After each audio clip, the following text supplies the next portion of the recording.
Hi, my name's David Linton, and this presentation is designed to help you get the most from the price targets on TradingView.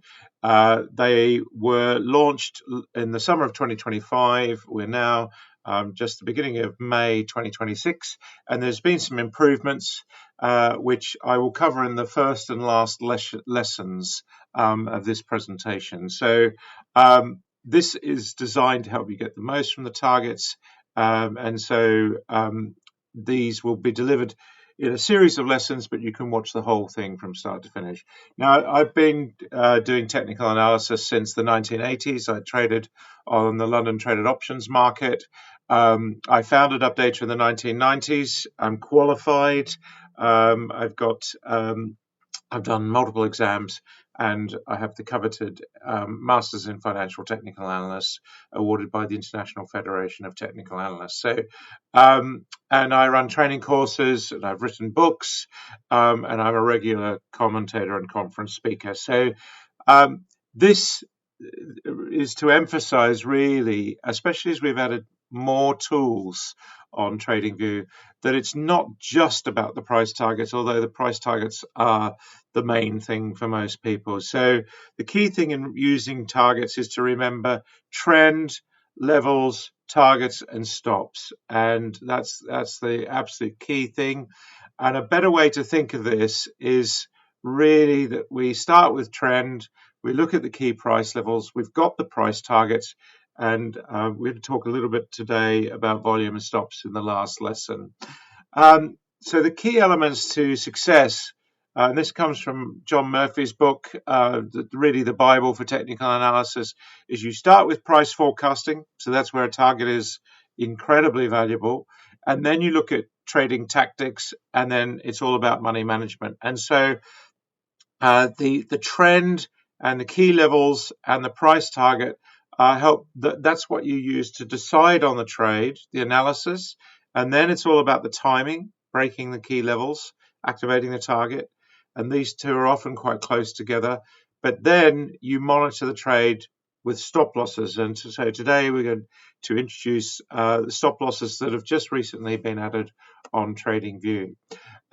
So the key thing is in these top 10 tips, the first lesson is remembering where the targets came from, and then we're going to talk in the last session about the new tools that have been added on TradingView. And you can watch these back to back if you wish. We will send you a lesson each day so that you can actually just absorb how to make the most of the trials and to think about the targets as you use them. So this is the sessions that we're going to go through. Today we're going to focus on where the targets actually come from, how they work, what generates them, and then we're going to go through these points every day. So sit back and listen and learn. So on day one, remember where the targets come from. It's an old technical analysis technique reimagined. It's that simple. It comes from point and figure charts, and point and figure charts came about back in the 1880s, 1890s, back in the days of Charles Dow, when really price movement on Wall Street could not be recorded. We didn't have computers to record all this information. Price was coming out on the ticker tape. 10 or 11 years later, it was on telephones. In fact, I remember myself having to ring my broker for a price before the internet and computers, really. But the key thing is that this was a way of recording price information. It was a necessary shorthand. And these charts were how people recorded chart movement. And it basically was a method known as the point and figure method. And it's largely died since the advent of the computer. And this book by A.W. Cohen, I've got this book, is really where he first of all talked about this method of an initial buying thrust leads to an overall potential of move. And so on point and figure charts, there is no time element. And basically this is how a point and figure chart looks, but not many people use them anymore. They're hard to understand, and one of the key things about the chart is there's no time element in the chart, so there is no way of knowing when a target might be reached. So over the course of many years, I've developed this way of taking the point and figure targets and putting them on a time-based chart. That's simple. There's no real rocket science to it. It's just an easier way to understand an old technique on a new chart. And I've had so many people say to me, why did no one ever think of this? And it certainly took me years and years and years of trying to make this work. But so this is where the targets come from.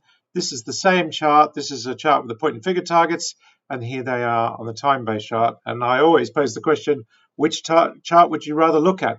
Most people find this harder to use. Most people now are using time-based charts, especially candlestick charts. So the price targets were first announced in 2023, been working on them for several years, and I launched them at the International Federation of Technical Analysts Conference in 2023. They were launched on Bloomberg earlier this year, so they're used by lots of professional technical analysts on Bloomberg, and inevitably lots of people said, well, I don't have Bloomberg, so that's really the professional market has been what's been using these targets to now.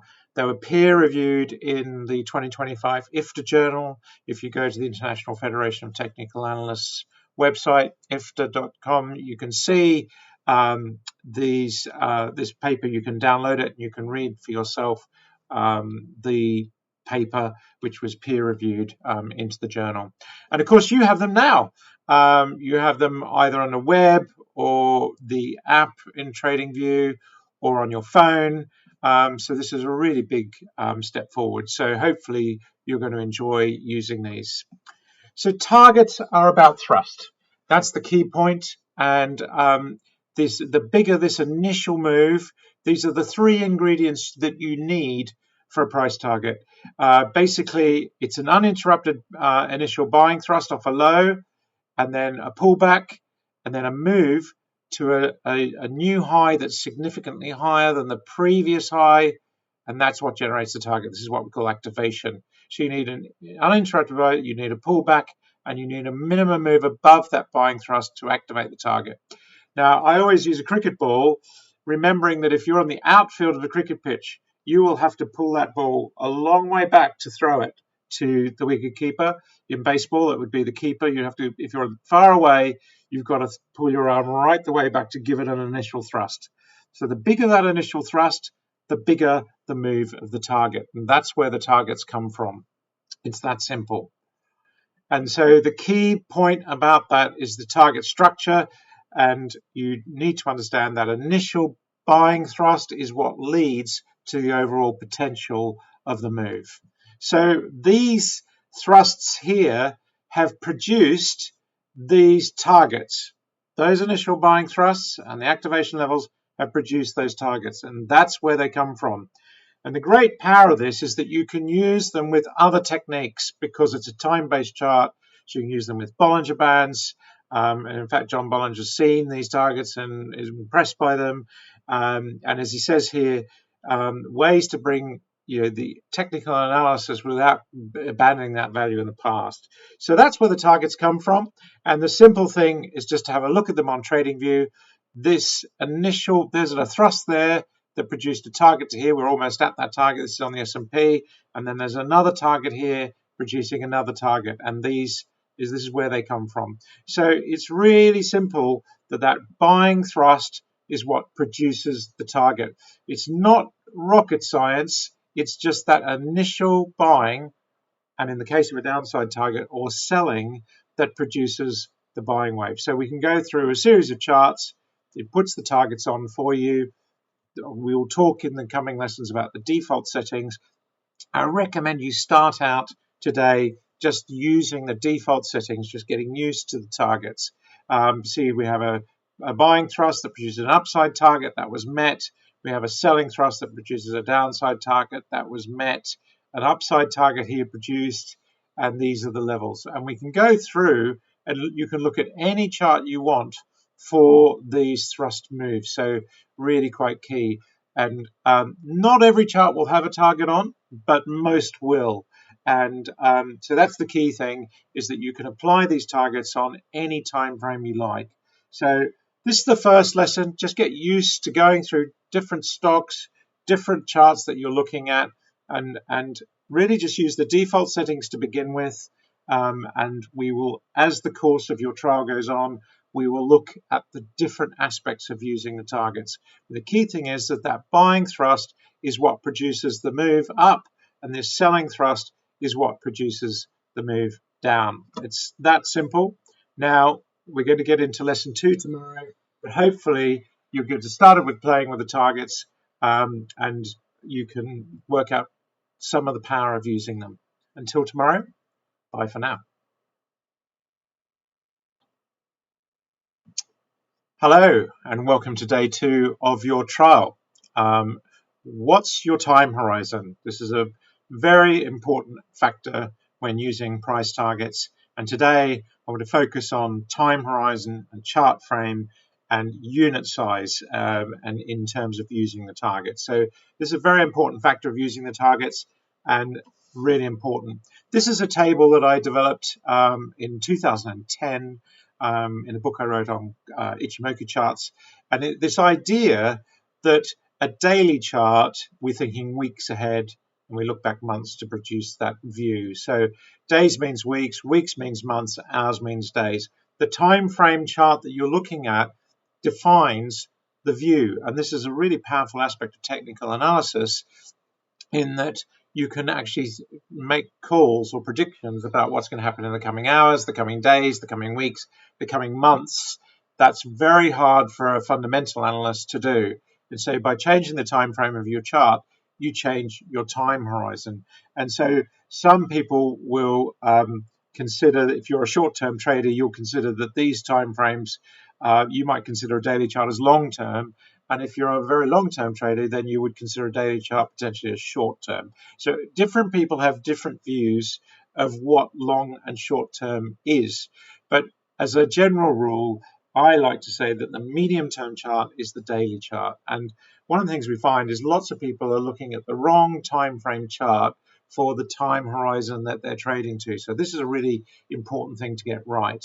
And when it comes to the time of the chart, this is also important for the price targets. Now, the price targets project into the future, and you can see here that we are projecting, for example, that this target might be met at this time, and this target might be met at that time. But this is on a daily chart. So this is medium term, where we're thinking weeks ahead. And then if we go to a 60-minute chart, now we're thinking about the days ahead. So the targets are now pointing to days ahead. And then if we go to a long-term chart, a weekly chart, and a lot of point and figure people would not think of using a weekly chart when you've got the daily chart as your filter, but we can put the targets on weekly charts for long-term targets. And here, for example, we can see target into 2029, 4 years away, because it's a long-term chart. So getting that time frame right is really quite key. Now, the next thing is, in point and figure terms, we talk about box size. Now, the idea behind a box size was what filter do you want to apply? Now, in the targets talk, we talk about this as price units. And you can imagine that in terms of the setup, and we talked about this yesterday, in terms of the setup, you have this pullback, needs to be of at least 3 units, and then the activation needs to be at least a unit. So these units define whether you're going to get a target or not, and how big the targets will be and how sensitive it is. So how much of a pullback do you need? If you're using $1, you need $3, and you need an extra dollar to break out. If you're using $10, you need $30 and $10 to break out. So the unit size is what defines the sensitivity of the chart. And so this is a really important aspect of using the charts. So here we look at a unit size based on price. And for example, on Eurodollar, which has a value of around 110, here we're seeing we're 116. Here we're seeing 1 cent as the unit size, around 1% of the price. If we look at the NASDAQ, using 1% of the price, we'd be at 250 points. There's no point using a 1 cent chart or 0.01 on the NASDAQ, and there's no point in using 250 points on the Eurodollar. So as a rule of thumb, we start with a unit size, a sensible size near 1% of the price. Now, I'll talk to you about the defaults in your targets in a minute, but this is the understanding that different charts will need different unit sizes because of the denomination of the chart. Now, that's the first step. The second thing is, how sensitive do you want to go? So here is a target on the NASDAQ 250 points, and here is a target on the NASDAQ using 100 points. For this one, you need a pullback of 750 points, and for this one, you need a pullback of only 300 points. So it stands to reason that you will get more targets on the more sensitive chart with a smaller unit size, because there will be more pullbacks and more interrupted buying thrusts and more activations. So the smaller the unit size, the more targets that you're going to get. So in thinking about unit size and time horizon, I put this extra row in here, which is on daily charts, I tend to use around 0.5%. And on long-term weekly charts, I use 1%. And on 60-minute charts, I use 0.1% or down to 0.05%. So the chart frame is effectively a filter, but also the unit size changing the chart frame is quite key. So the key thing here is to look at the unit size as we go through the charts. Now, in terms of your settings in the targets, we've automatically calculating the unit size on the default is 0.5%. We're using log scale. We'll talk about the difference between arithmetic and log in one of the future lessons in the coming days. And we're using the close price and reversal. Those are the settings that we use. So what's interesting here is on daily charts, we're using 0.5%. And if we go down the settings on intraday, there's also default sizes. So this is all effectively handled for you. So what I recommend you do to start with is that you just stick with the log scale unit sizes that are in the default. So you can see here that we go through the charts, and because of those defaults, every chart is applying that 0.5% on a daily chart. And if I wanted to go to 60-minute charts, and I can do the same on the Dow. So you can see here the price units on the Dow are $156, $300, $290, $417, $69. So all of those different price points effectively produce different unit sizes. There's a target that's been given and met. And if we look at Coca-Cola, for example, we see here a downside target that's been generated here, activated to the downside. Now, if I went to a 60-minute chart, that is going to change to use the default now, and the unit size is quoted there at 0.05%, and so we're using a more sensitive unit size. And so on your intraday charts, you'll find that's 0.5%, and then when you go back to a daily, you'll find that it's gone up to 0.5%, so 0.05 and 5. So those are the defaults, and I recommend you stick with those just while you're feeling your way around using the targets. But hopefully you can see the value of time horizon being a really important factor in the chart. So stay tuned for tomorrow's lesson, and hopefully you find that valuable. Welcome to lesson 3, target notation and thinking about activation and negation. Understanding the status of the price targets is a really important factor in using them. And so today, we're going to focus on just understanding what you're seeing when you see the targets on your screen.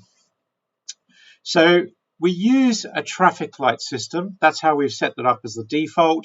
You could change the colors if you want, and there are various things in the settings that you can change. But the way your system has been set up, is that green targets are the upside, red targets are to the downside, and orange targets are targets that are not yet activated. So it's just a classic traffic light system. This target will turn to red if it is activated. So it goes from orange to red. So that's a key thing. Green targets, upside targets, red targets, downside targets, and orange targets can be either direction, unactivated. And so the key thing is also that if a target is reached, then it's not bold, but if a target isn't yet reached, it's effectively still in bold. So that's a key factor. And we say here that the more recent targets are going to be the ones that are important, of course. That's a very important factor as well. So the target notation is green is up, red is down, and we think about that in terms of and all of these are configurable in the settings. But I recommend you stick with the default settings for the moment, and we also add here in this dialog where you can see the number of activated and unactivated targets.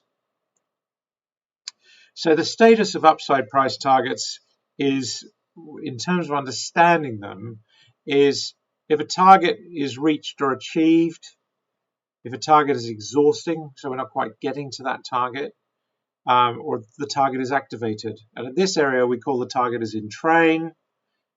If we fall back below the activation level, back into this area, we're back below the point at which the target was generated, then we can start to say the target is deactivated. It's not really, it's not failing, but it's just we're back in the zone where we haven't held that level. Holding that level is quite important. And then if we fall through the reversal point, that's effectively a lower low, and that then tends to tell us that the target is failing. And if we fall below the level from which the target was generated, the base of the target, then all of those buyers have gone. We've now got new sentiment, new information, whatever. But now all of those buyers are negated. That target is negated. So the key things are a negated target, an activated target, and an achieved target. But these sort of semi-states that exist in between. And on the downside, it's the same idea. This selling thrust here produces this downside target here. Here the target is negated, the target is failing, and then at this point here, if we're achieved, the target is achieved, and exhausting when we don't quite get there. So it's worth understanding just whether a target is negated, activated, or achieved in terms of understanding that. Now, the target status in TradingView, you can actually go and see these in the settings. But these are the targets are in train. This is target not yet activated. If we move above the activation level, which is 1 unit higher than the top of where the target was generated, this will turn green. And normally you should wait for a target to be activated. If you like, it's get ready to go, like sitting at the traffic lights, but you normally wait for a target to be activated. So that's quite key. So here we see that target is yet to be activated. And here we have an active downside target, but it's now less valid as we're moving back into the area where the target was actually generated. Targets are negated before activation. So a target that's negated before activation, well, the target was never activated in the first place. That's quite key. And you can have these on your system in grey. We don't include them in the defaults, but you can set them up in the settings. I would say don't get too obsessed at this stage with negated targets. A target will disappear off the chart if it's negated.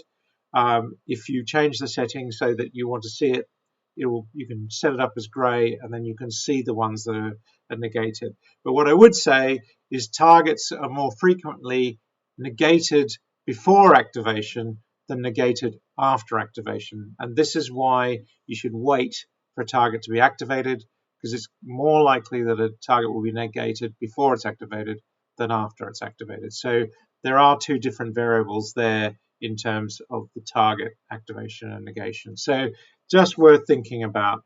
But as I say, with the trial, I suggest that you stick to just using the target activation. So let's have a look at some of the targets here. As you can see here, this one is not in bold, and so that's been achieved. This one is still in bold, not yet achieved. Now, the key thing is this target exhausting? We're not quite getting to the target. And that's the key point, is monitoring these targets as you go. And so we can actually go through and just look at some of the targets. So these are two targets in train. Here we see another example of targets in train, and what we're looking for here is a very interesting one where we've got basically upside targets, but we've got a new downside target. And so that's the key thing, and we will have a session on resolving that when you have different targets pointing in different directions. The key thing is when you see these targets in train, that's a stronger indication that we're going towards the target. Notice how this downside target was given and exceeded. Now we're seeing these upside targets. So that's the point, is the target activation is when they're bold. And we're just looking for some orange targets so we can actually find examples of unactivated targets.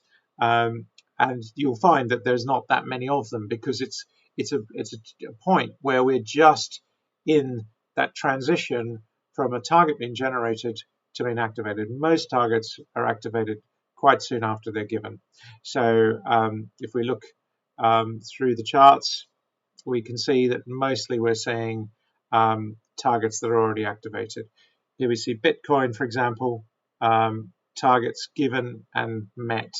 So the key thing is to remember that traffic light system: green targets are upside targets, red targets are downside targets, and orange targets are unactivated ones.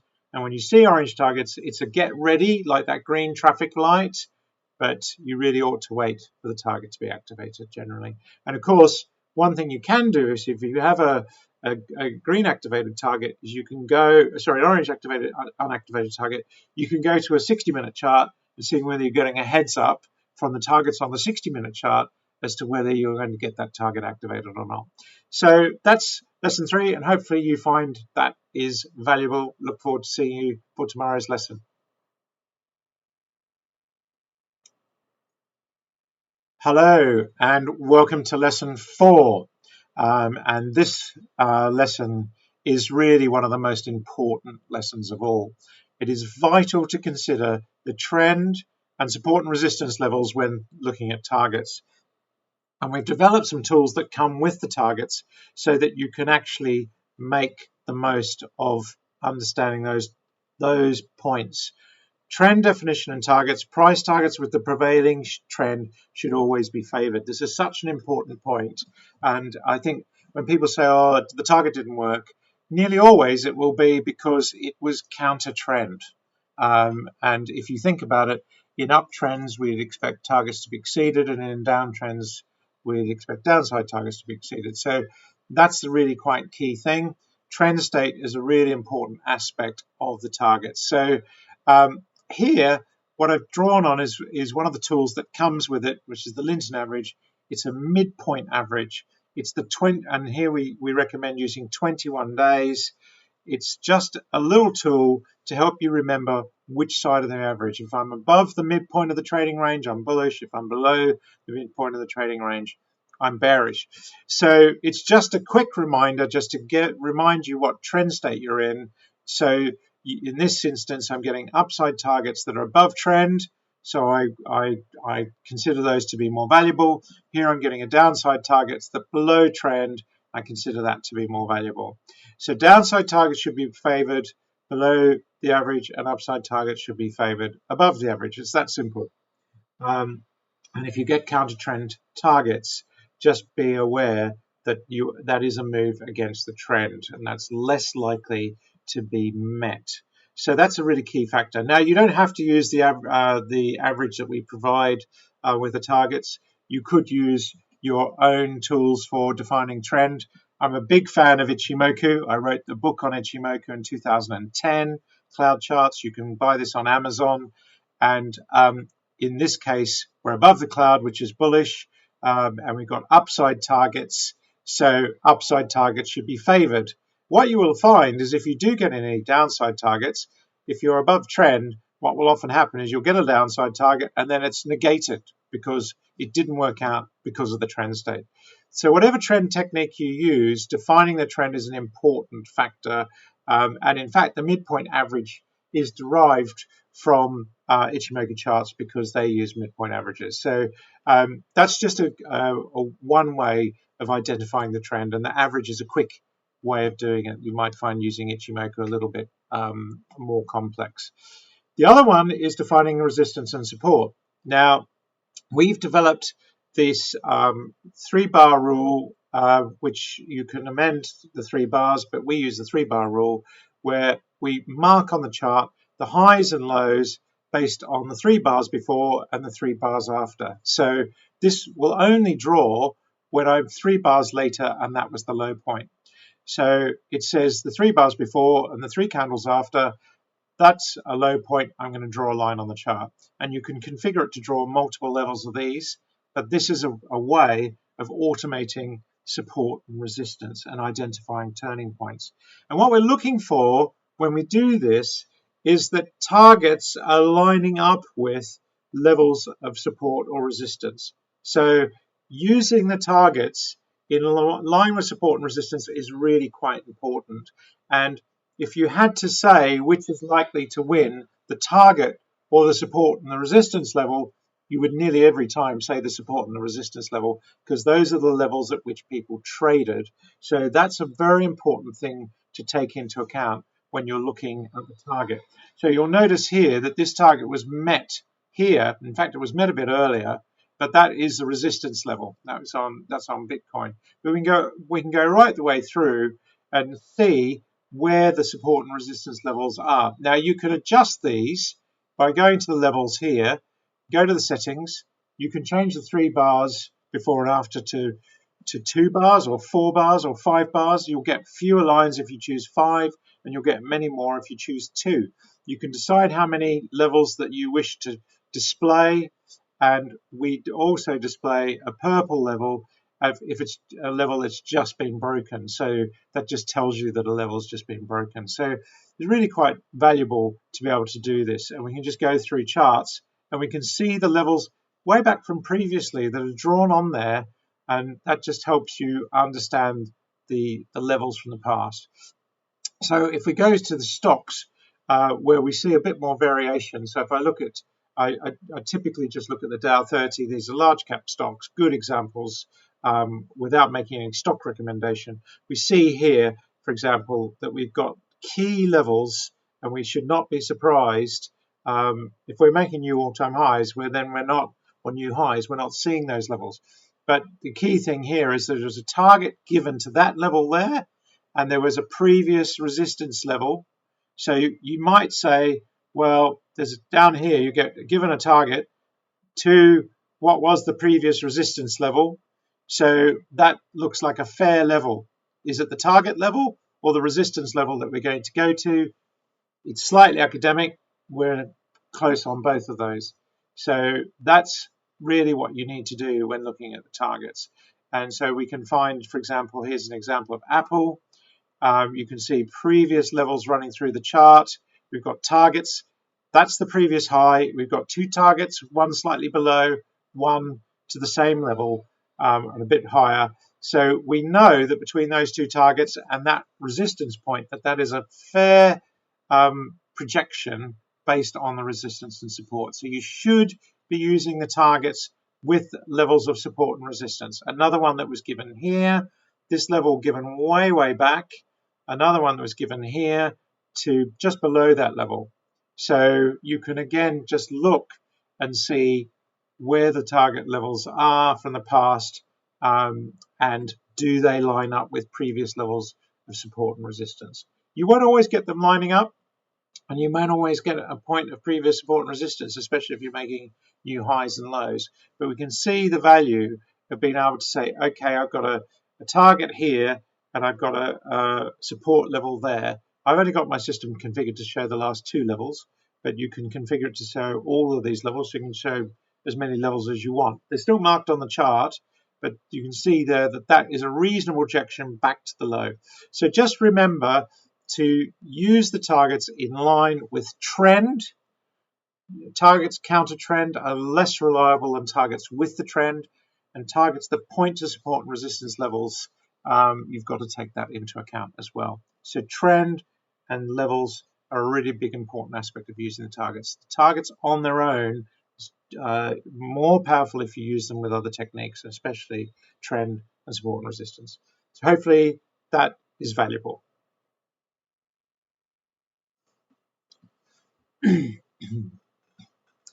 Welcome to lesson 5, multiple targets and conflicting targets, when targets are stronger and weaker. And so this is another key aspect of using the targets. So when we see multiple targets, that gives us a higher conviction that the upside, in this case upside targets, gives us a higher conviction towards those targets, especially if those targets are pointing to the same price area, and because we can also project time, if we're seeing pointing to the same price and time area, it's what we call a cluster. And so multiple buying thrusts all pointing to the same area increases the validity of the targets and the likelihood that they will be met.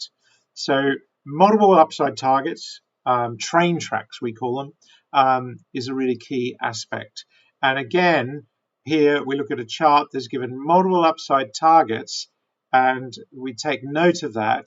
We're also remembering what we said in the last session about breaking resistance levels. So we break that resistance level, those targets start to become more valuable because we've broken a key level, and that's the target area. So multiple targets are stronger. It's a bit of a rule of thumb, but I would say 2 targets is twice as likely to be met as 1, and 3 targets, well, that's even more powerful. So the number of targets, you won't always see 3, you might just see 2, but if you see multiple targets to the upside or to the downside, that increases the likelihood. You're seeing multiple waves of buying thrusts or multiple waves of selling thrusts telling you of the overall inherent bullishness or bearishness of an instrument. Now, sometimes so here we've got 2 upside targets, but we've also got a downside target. So we've got a bit of a mixed picture, and this just actually increases the uncertainty of the chart. And so when we have that, it just tells us that there's a lot of uncertainty. And this is actually US Treasury yields, and no big surprise here that the macro uncertainty is we've got upside and downside in terms of yields increasing or decreasing. The upside potential is bigger, but we've got downside as well. And you notice how these downside targets were met, and then an upside target given but not met. So in this instance, we may see yields fall before they actually rise. So resolving these targets is quite key. Here's an example of an unactivated target. So you've got these upside targets. This one is looking a little bit improbable, but we've got this one here. But now we've got this waiting to see if that activates, we would discount that target further. So resolving conflicting targets. The trend is your friend, remember. If we look at this, the general pattern here is that we are heading lower. So you would probably favor these downside targets. And we look back to how well they've been adhered to in the past. So this one was exceeded. This one wasn't quite met, but it was quite a big downside. So what we're seeing here is lower high, lower low. That target is the one that's in play at the moment, and it is the last target. So when it comes to looking at the targets on your system, you can literally go through and look for signs of conflicting or not conflicting. So here we've got 2 upside targets with no conflicting targets. This one was met to the downside. We've got upside targets, so that's quite strong conviction. It would be good to see a new high in the price, by the way, to feel more confident about those targets. So we can't just use them in unison. We have a previous level of price action that we are just holding, but we have got 2 upside targets. Here we've got 2 upside targets. Again, a new high would give a stronger conviction towards those targets. Here we've got a little bit more of a mixed picture. we've got a downside target, and that is the one, and the trend has been broken. We've got a downside one that's in train. If we look at Apple, here we've got upside targets, no downside targets. There was one that was met. We've got now upside targets. That gives us a stronger conviction. 2 targets is more powerful than 1. And as I mentioned, sometimes you don't get a target, but here we've got upside targets for Boeing, and you can see here that one was met, and we've got 2 new targets. So Caterpillar, we can see upside target, just breaking the trend at the moment. Has run very fast, is breaking the 21-day trend, but that is the upside target that is still in train, and we're pulling back. And so we can see here that just by going through the charts, that's how we resolve the targets. Upside target there met on Cisco, no new targets there. So as I said, you don't always get a target. Here we've got a downside target pointing back towards the level of support.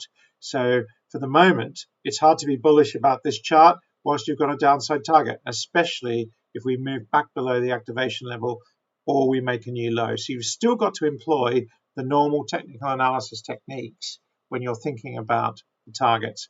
And hopefully that is another valuable lesson in terms of understanding the difference between multiple targets in one direction and conflicting targets. So hopefully you find that valuable. Tomorrow we'll do another lesson.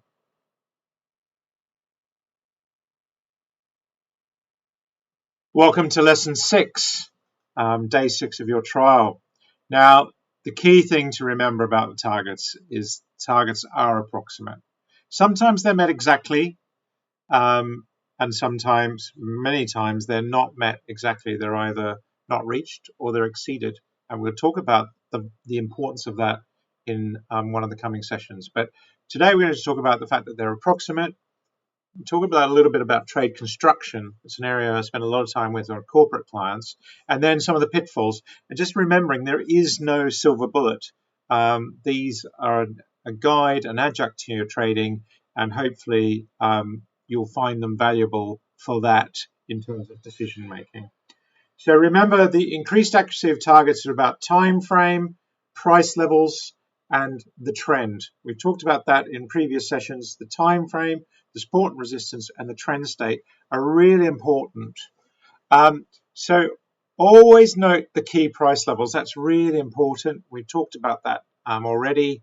And always study the wider chart. How well have the targets worked in the past? And remember the idea of targets being achieved or not being achieved historically. So here we see an example of a downside target more than achieved. Here we're seeing a mixed picture. So it just makes it a little bit harder to say which way we're going to go. The upside targets are the more recent targets, so we tend to give those a little bit more value. But this chart is roughly moving sideways, and we need to really break into these new price areas to feel more confident about those targets. The more recent targets, as I say, are the ones that we would look to as being stronger. You could say now that this target, this is on the Dow, this target at the time was less valid. These targets have come back. This one is now probably not valid anymore, and it won't be valid. Remember, it'll be negated when we move above the level at which it was generated. It'll just come off the chart, it will be negated. So for the moment, the targets, the more recent ones, are stronger. So we tend to focus on the nearest targets. When targets are no longer valid, so here we see an example where this was a target that was given, we didn't quite get there, had a big fall, and then a downside target, you'd start to say this target's now no longer valid, we're now looking at these downside targets. And those targets were actually met, and then new targets generated. So understanding, again, focusing on the nearest targets first. So here's an example of an exhausted target. That was the target that was generated. Here we got new downside targets. We had a lower high and then a lower low. Once you see that pattern, the Dow theory, you would start to just say that target is looking like it now will not be met because of the trend change. So, and we're going to talk about, in one of the coming sessions, we're going to talk about the idea of a target being not reached or exceeded and what that means. And now we've got an unactivated downside target. Again, we've got a lower high. If we go below there, there's a lower low, activating the downside. So that's an exhausted target. Some of the pitfalls are beware of improbable targets. And so that's a really key point here, is sometimes you will have targets that just are improbable, and you should always focus on the nearest targets first. They will be met before the improbable ones. And long-term charts, you will often get improbable targets. So here we have a target on a 5% chart of gold to 13,500. That is not code to go out and say, he said gold will go to 13,500. It's just that it's a very improbable target, and it points to 2063, the year 2063. So if gold does reach that level, I hazard a guess will happen before 2063. But don't get too excited about improbable targets, and beware big moves. So here, this is Bitcoin again, projecting very big upside targets. It's a big box size. That's exaggerating the frame of the chart. So the other key point, just as a pitfall to remember, that on TradingView, you might be looking at data, the same data from different providers. So on currencies, for example, there are multiple providers on TradingView, and it may well be that the data is different. So here we're looking at gold. This chart is coming from one provider, and here we're seeing it from another provider, and we can see we've got two targets here and only one target there. So it may well be that you will get different results on the same instrument provided by different providers. So you just do need to be aware of that. Now, the key thing about this, I just talk about trade construction, is the targets are an aid to trade construction. This is quite a complex area, and I cover this a lot with corporate clients when we do training. But here we're saying, here's the target, and you could start, if we activate this target, you could start to do a trade. So you could say, well, the downside is $7, and my stop here would be roughly $3. So that's more than 2 to 1 risk-reward ratio, and I can just use that for constructing a trade. So you may not even use the targets for the price actually getting to the target.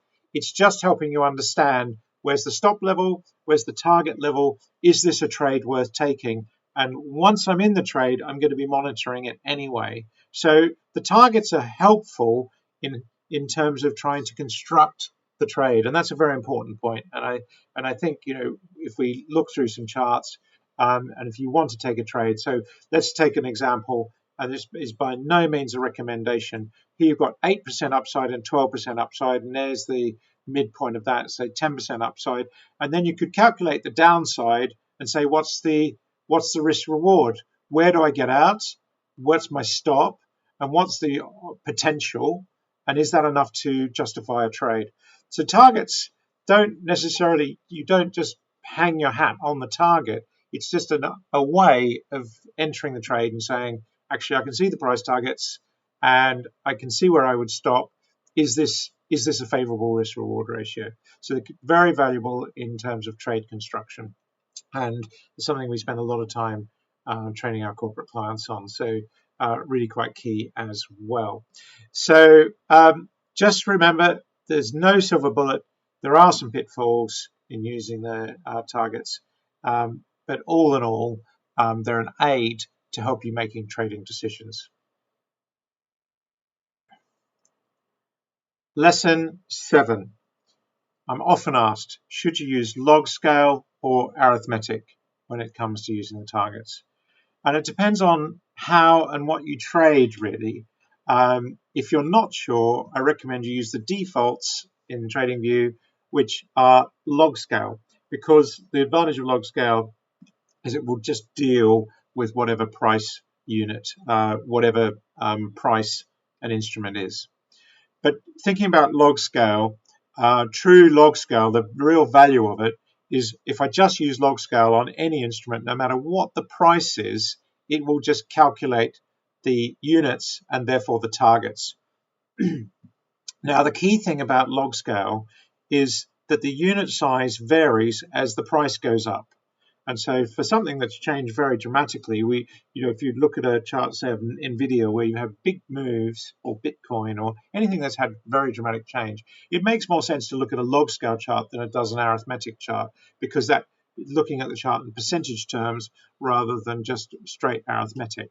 Now, the same thing with log scale is, if you're using the targets, it will exaggerate the upside targets. If something's been rising, bigger upside targets, because it's to log, and it will actually underestimate downside targets because the units are getting smaller as you go down. So it's just worth remembering that on log scale, your upside targets will be exaggerated and your downside targets will be less exaggerated.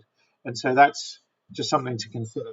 But the real value of using true log scale is you can just apply it to any instrument, and which is why it's set up on the default on your system, because it just means whatever targets you look at, it's just using on daily this 0.5% log scale, and on 60-minute this 0.05% log scale.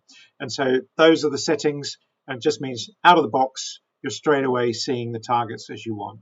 So when should you use arithmetic, if you like, and that's where the unit size is linear, and here we see the unit size gets bigger and bigger. That's log. When you should use arithmetic is when you trade an instrument intimately. So if you trade crude oil, for example, and that's all you trade, then using arithmetic, especially intraday, probably makes more sense. These unit levels will be the psychological levels at which people trade. So that's 10 cent, whereas a log scale, it will just be a percentage of the price, and it will not be necessarily the levels at which you trade. So if you're trading something intimately, whether it's Bitcoin or a currency or crude oil, and you're focused on that one thing, then using log scale makes sense, because those levels, those unit levels, will line up with the levels at which people are actually trading. So that's a good time to use arithmetic. Now, if you're a stock picker, you're running through lots of different charts of lots of different instruments, log scale makes a lot of sense, because the defaults choose the unit size for you, and you'll get meaningful targets on all your charts straight away. So really, you'll notice that nearly always I'm using log scale, because it just means that whenever I look at a chart, it's finding the thrusts, it's finding in this instance, the buying and selling thrusts, and putting the targets on the chart for me. So here I'm just using a straight 0.5% on any chart. Now you can change the unit size if you want to. Go to the settings, and if you go to the target settings here, you can step away from using the defaults. You can put in your own manual levels if you wish, but I do recommend, as you're getting used to the targets, just use the defaults. 0.5%, we've done a lot of research on this, 0.5% is the level that seems to work best on daily charts. And if we go to 60-minute charts, you'll see here the levels now changing as well. Upside targets there and downside targets. And the unit size now down here is 0.05%, so a tenth of what we're using on the daily chart. So it's effectively dealt with for you in the defaults. And so my recommendation is just use log. And you'll notice on log that the target levels, if we go back and look at some of these levels, when we get the targets drawn on, you'll notice that these targets are not at round numbers. Now, if you're using arithmetic, you will have round numbers, but this is because of the log scale. It is producing numbers that are not arithmetic. But remembering that the target is just an aide memoir. Don't hang your hat on $310.46. It's just generating a target to that price area. So that is a factor. When you're using log scale charts, the target levels will be different. Now, this is a 60. If we go to a daily chart of Apple, there I'm in the 60-minute chart. You can see 262.72 and 252.44. those off those buying thrusts generated log scale. Don't get hung up on those numbers. It's just pointing to potential around those areas. So that is one of the factors in using log scale. The targets will not be exact numbers. So hopefully that just explains the difference between using arithmetic and log. I recommend you stick to log.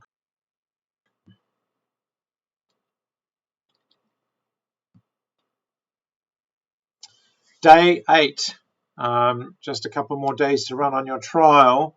And here today we're going to talk about achievement and non-achievement of targets. And this gives us clues to the bullishness and bearishness of an instrument. And it's an area that's really often misunderstood. And there's a very big part of point and figure targets back in the day. So the easy way to remember this is bullish confirmation on an upside target is if the target is achieved or exceeded. And on a downside target, it's bullish confirmation if the downside is not reached. So there are two conditions of bullish confirmation, one to the upside and one to the downside. And what this really is that this initial wave of buying and then the activation that produces the activation of that, this initial wave of buying produces an overall potential for the price to go to. And really, this is the conviction, if you like, and this is the continued conviction. If we reach the target, these people didn't sell and they held their position and more people got in. And in the downside case, if we don't reach this downside, the sentiment changed, we saw downside potential, and we weren't reached. Now, I should also mention trend state.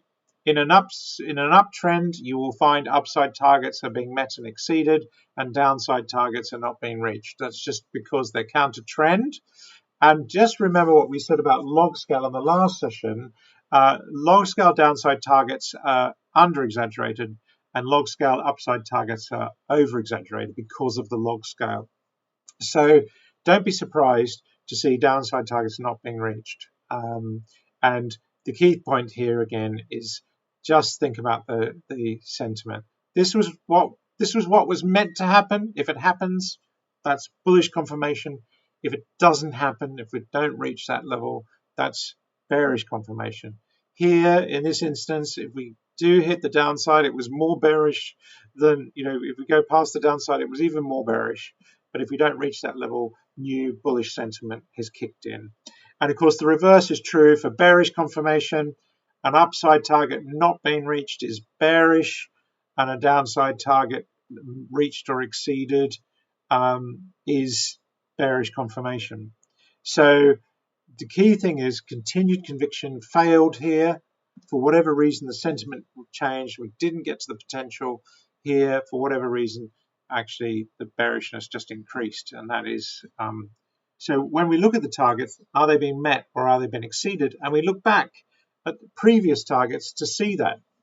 So here we see a target that was not reached. We then saw a downside target, a lower high, and then a lower low. We know that that target was not reached, and we're starting to see lower high, lower low, and a downside target. That's bearish and bearish confirmation that we didn't get to the target. So there's just a whole load of bearishness wrapped into that. And then here we just can now say that target is no longer valid, it was not reached, and there was just bearish confirmation. That's a target that's exhausted. Remembering the status of upside targets. So it's very hard to call when there's exhaustion on a target. One of the techniques we use, which is follow the price, does help you deal with that because it tracks the target. But really, these are the different target statuses that we talked into one of the previous lessons.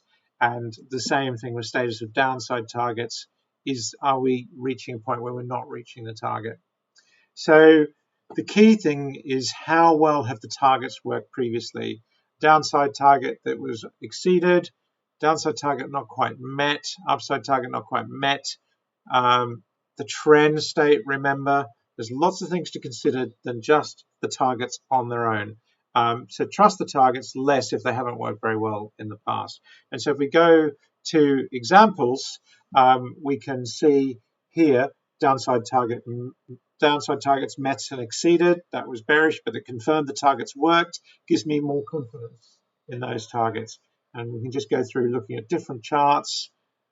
Here, downside targets given and met, an upside target met. This is a big target, but I do have targets that worked. So I do have to just place a little bit of credence in those targets. Here, downside targets met, another downside target. It's hard to ignore the fact that the previous ones were met. Here, targets all exceeded. So to the upside exceeded, to the downside exceeded, to the upside exceeded. So if I do get targets, I just can be aware of the factor that these targets may be met and exceeded. So here's an example. Target met, resistance level, same target to that resistance level. Do I value that target more so? Downside target not reached, that's a kind of bullish confirmation. The fact that we didn't reach that target's no longer valid. It will be negated if we make a new high. So you've just got to think about looking back and seeing how well the targets worked. So that's another factor in using the targets, and I hope you find that valuable. So it's day 9. You've been hopefully getting value from the targets these last several days, and it's the end of your trial tomorrow, but I really wanted to explore this big area, which is time to target. And one of the biggest values of being able to put the price targets on time-based charts is we can effectively make an estimate on time. But the one thing I would say is don't get too obsessed with time to target. And it's very easy to say, oh, well, we're not following that trajectory. That in itself is information. Are we finding are we running to target or not? So the idea behind the point and figure targets was that you had an upside potential, but we didn't really ever talk about time to target because point and figure charts had no time scales. So the first rule of the targets originally was there is no time scale. But we've tried to address that by looking at different methods for how long it will take. Now, there are 5 different methods in the system with your targets, and I'm going to run through them very quickly, but I have to tell you, I predominantly use method 1, which is the default that your system is set up to. It's the simplest and it's the preferred method, but let's have a quick look. So time ratio is really quite simple. It draws the targets on.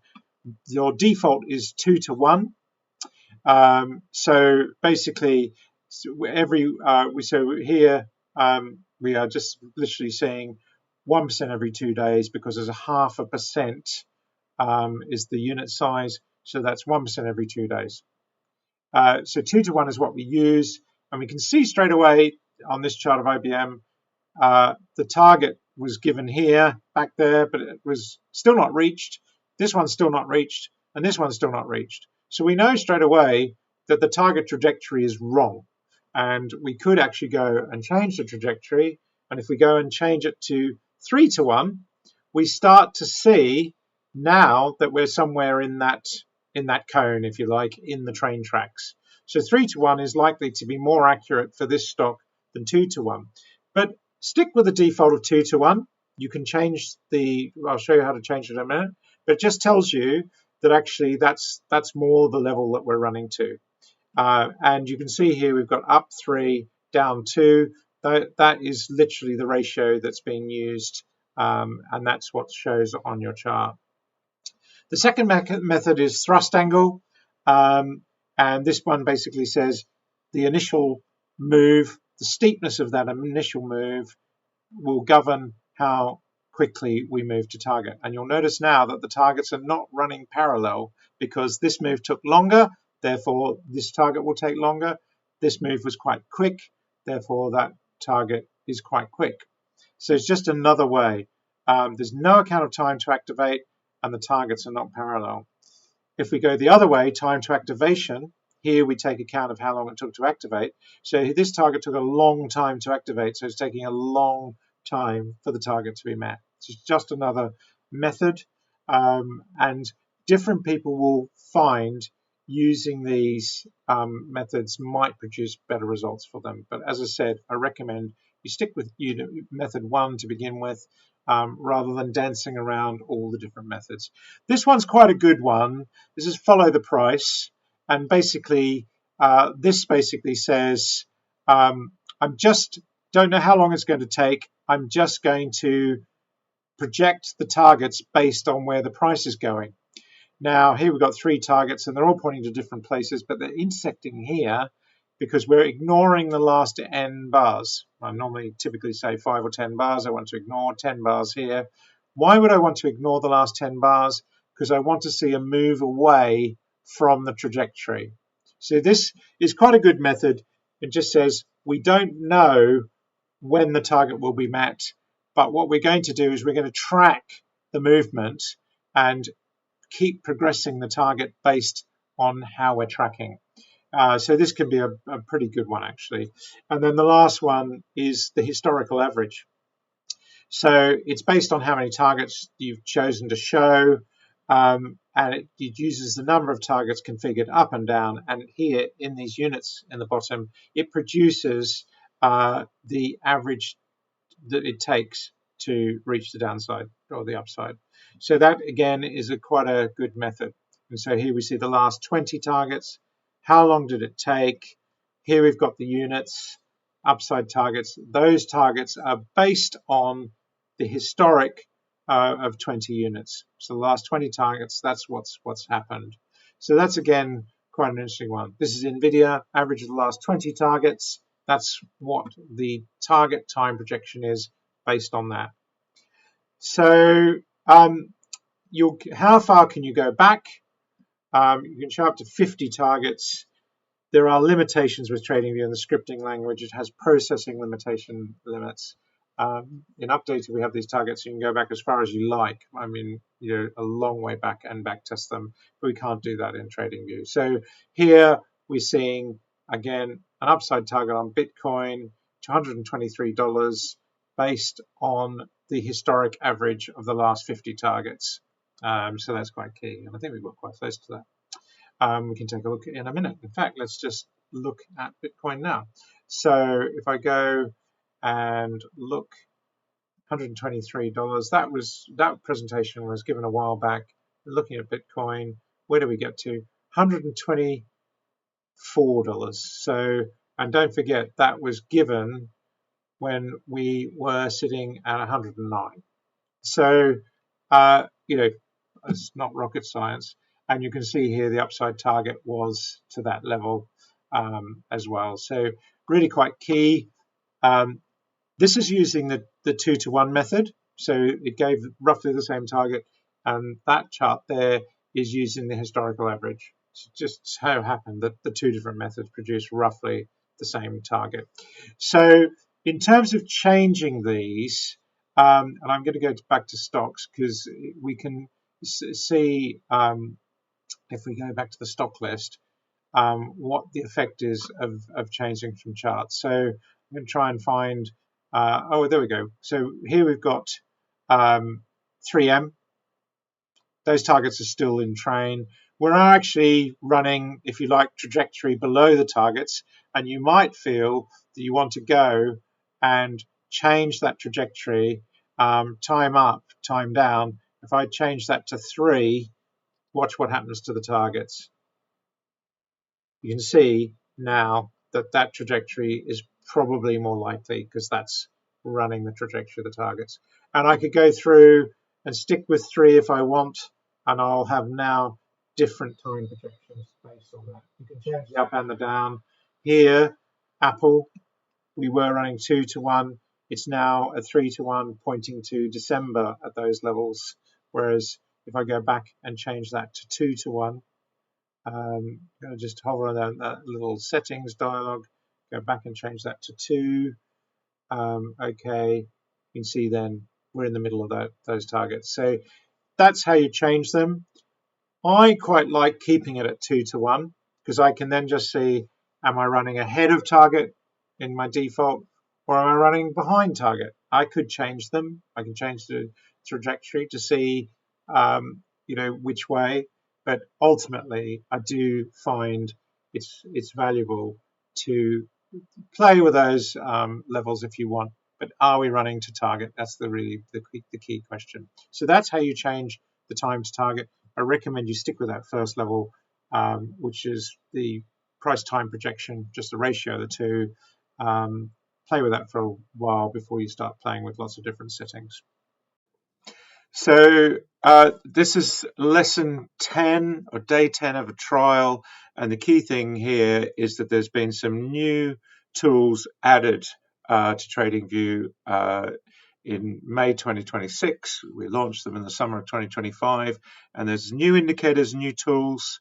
And that's the whole point, really, that we're building out this on TradingView so that you can get more from the price targets. And this is all about taking your targets to the next level. So the settings in TradingView are fairly straightforward. You'll find them when you just click on the icon button. So if I could take you to TradingView, you just literally click on that little settings, and you'll find the key settings there, as we've described in the slides. So that's a fairly straightforward aspect of using them. And with the average, you just click on that little button and you can change the settings. You can decide whether you want to use close prices or high-low prices, and that's going to be quite key for negation and activation.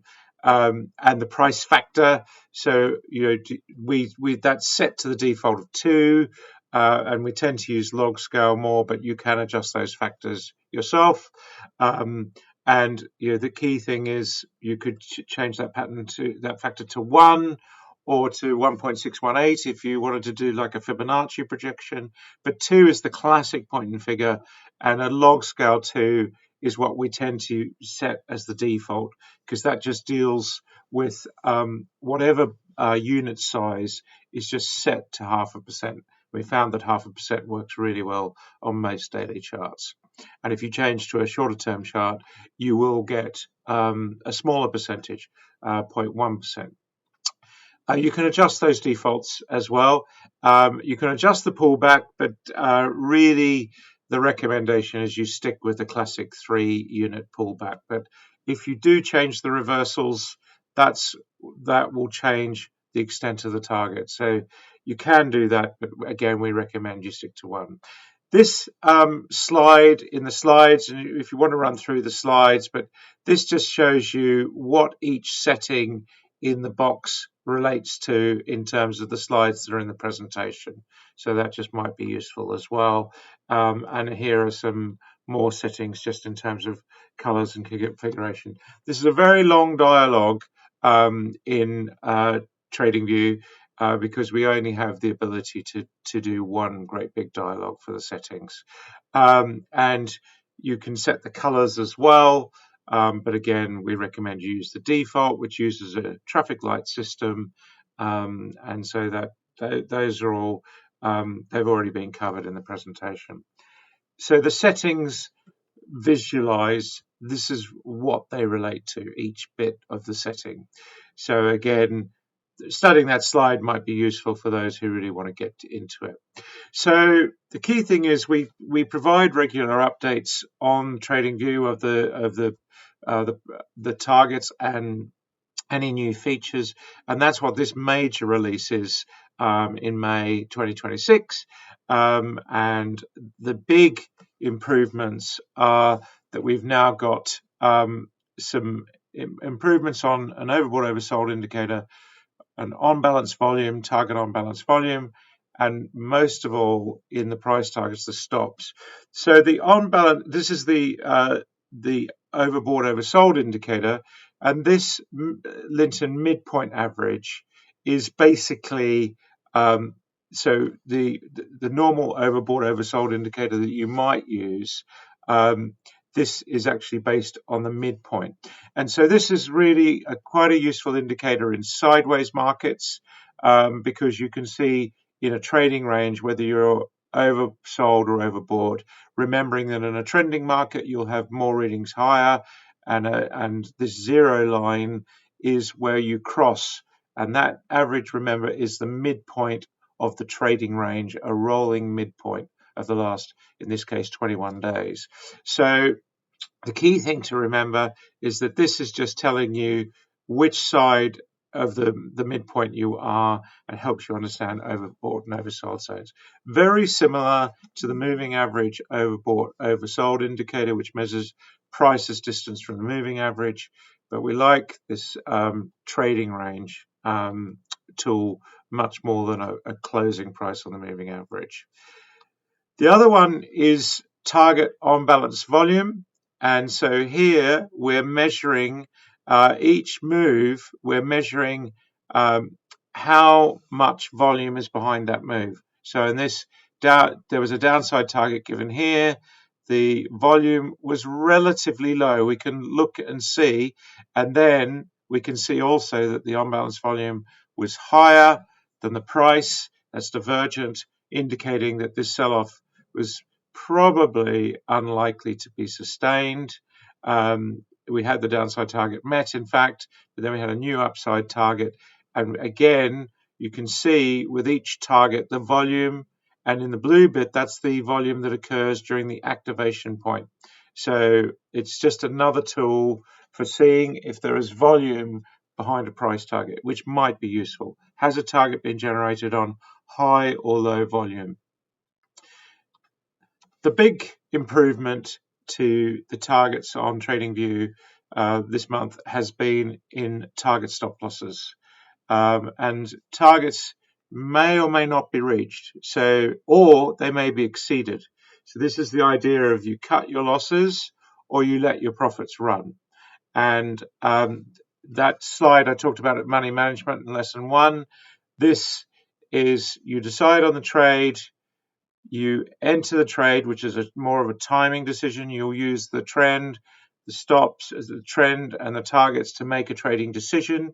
You'll then see a break of a level, and that might be the place where you say, okay, target's been activated, I'm now going to enter this trade. And then it's all about monitoring the trade, which is where the stop losses really start to count. And so if you imagine that you've got a target, this is the price target that you've been given, but you may not get to the target. So the price may not get to the target, and there's lots of reasons which we've described already why that may happen. It may be a counter trend target. The trend may be running out of steam. You may hit resistance levels. You might find that the trend is changing and the target is therefore less valid.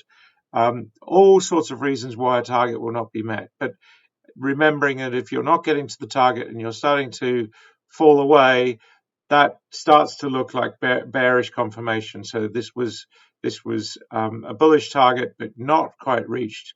It's running out of steam. Equally, often a target will be met, but sometimes it will be exceeded, and that's where the price just continues to run, and the target that was given underestimated the move. And so in this instance, you don't want to exit because you've hit the target. The target is just a reason to enter, really, and don't hang your hat too heavily on the target being met. It's a reason to enter, and in this instance, the stop would get you out because you didn't reach the target. And in this instance, the stop would keep you in because the prices are continuing to rise beyond the target, and that's bullish confirmation. So I wrote a paper in stop losses were really like my first love, and I wrote a paper in 2009 for the IFTA journal. It was actually my paper for my master's in technical analysis, optimization of trailing stops. This is the address where you can get the paper. You won't find it on the IFTA site without putting that address in, because they only show the more recent papers. But if you want to understand the concept of optimizing stops, that's where you'll find it. Now, in TradingView, there are, in fact, 5 stops that we've introduced. The first one is a percentage stop, which is just a straight, you set the percentage Here we've said 2.5% long and short. You can set the colors, and then these ones are based on averages, and then the last one is a dynamic stop, which tightens as the price runs.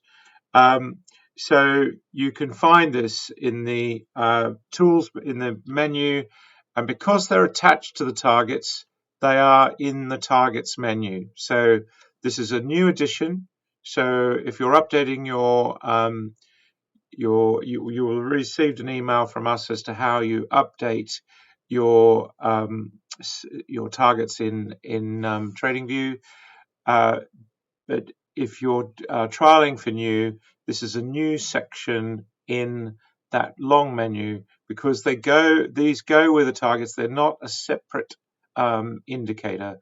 They go with the targets, and they work on the basis of where the target was given. So the target's given there, and here's the stop drawn. And so there's 5 types, and these slides are designed to just show you what those 5 types are. So the stop losses are from the activation point of the target, and they're designed to help you either get out before the target is met. So this one's a percentage, just a user-defined percentage, 2.5%. You can see here, this is given here. The targets are given 2.5% long and short, so that's in your legend, if you like. And you can see here how those have worked. So there's a long trailing stop, and so in this instance, this target was given here to go here. You actually went past the target, but then you pulled back and you got out at around the target level. It's to save you from this move here. And then a new downside target was activated with a new short-term stop that got you out maybe too soon, and that's why a fixed percentage is not necessarily a great idea. This one works on a simple average, and so the way that works, if we go back to TradingView, the way that works is that when you look at the settings here, the simple average, in this case I'm saying for the last 7 days, I want the average for the last 7 days, the average retracement, and then I can use that average. And I can use that on a simple, a weighted, or an exponential. So what percentage would I have needed as an average of the last 7 days?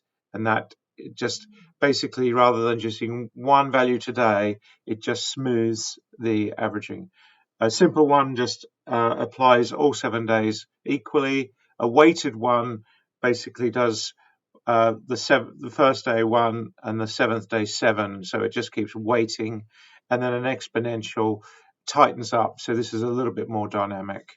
But the last one, which is the really cool one, is actually the dynamic stop, and this basically says that if you move further away from if you move to a point where you now moving further away from the stop, then it will accelerate the stop by 0.25. So it actually tightens the stop loss up a bit like an exponential stop and an exponential SAR. It will tighten the stop up. So the stop gets tighter and tighter. It does mean it's a more eager tool for exit. So that is the fact. It will not stay with the pullbacks in price. It'll just give you the first short-term run, and so it will tighten you out. Now, we are doing a lot of work at Updata to establish which stops actually work best. The dynamic stop, you can see here, this is a system test. So here we're seeing better results with one than the other, and we are doing a lot of work. But I think the key point is use stop, and the dynamic one I think is probably the best one to use on TradingView. So the key points about the targets, reminding you just the full video, that the targets are approximate, not all targets are achieved. Targets pointing to key price levels increases the likelihood. So if you're pointing to those Linton levels of resistance and support, that is increasing the likelihood. Multiple targets pointing in the same direction, a clustering is more powerful. The nearest targets must be met first, beware of improbable ones. Targets not reached or exceeded indicates bearish or bullishness. And so we covered that in the presentation. And you can have opposing targets, favor the ones with the trends, understanding negation and activation. But this last lesson, which is this new feature, is using the stop losses. Now, do follow me. You follow me. There are videos on the updated website. You can see the peer-reviewed paper which we've talked about. You can follow me on LinkedIn. I've got 34,000 followers there. Just look at David Linton Updater. Charts today I record every day. I've already recorded that this morning, so that you can watch every day at chartstoday.com. I do the monthly searches for LSEG. If you're a professional, you can watch those with LSEG, the London Stock Exchange Group. If you're not a professional, they're up on the updated website under resources, so you can watch them there. And I also speak at conferences. I'm speaking at the IFTA conference in October, where Updated is the main sponsor. And do see more resources. And if you want to understand Ichimoku charts, my book on cloud charts is on Amazon. So do keep up with me. And if you want sort of professional level training, if you're using the price targets, do get in contact. And we do have special offers for existing clients on the training as well. They're appearing on more and more platforms, the targets. They're on Bloomberg. Obviously, they're on Updater, which is where we see the improvements first. These latest improvements of stop losses and the unbalanced volume, the target OBV, and the midpoint OBOS. Those were all done in Updater first. They've now been placed on TradingView. They're about to go on Bloomberg. And we are adding more platforms all the time. There's a new platform coming, which will allow people using that platform to have many more targets. So they're being developed all the time. Do reach out to me at ta@updater.co.uk. Remember, trend, levels, targets, and now stops. And so do look at the resources on updater.co.uk. There's many resources there to follow as well. So I hope you get the most from using the price targets. Bye for now.